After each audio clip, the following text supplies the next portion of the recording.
Beralih ke berita lain, pemirsa, gugus tugas percepatan penanganan COVID-19 Kabupaten Bangli mencatat terjadi penambahan kasus positif jenis transmisi lokal pada 24 Juni 2020. Seluruh kasus masuk klaster tenaga kesehatan nakes asal Abuan yang sebelumnya sudah mencatat 14 kasus.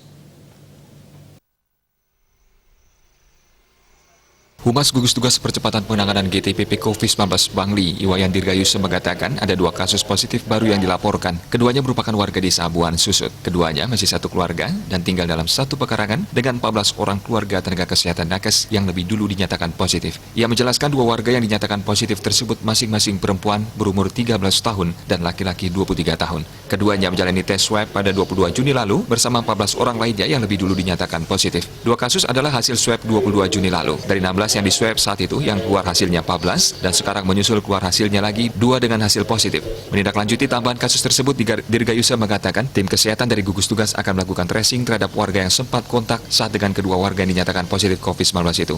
8 orang warga Abuan yang telah menjalani rapid test 23 Juni 2020 dengan hasil reaktif telah diswab 24 Juni 2020. Swab dilaksanakan di RSU Bangli, mengenai hasilnya belum keluar. Sebelumnya terdapat 14 orang warga Abuan Susut yang positif COVID-19.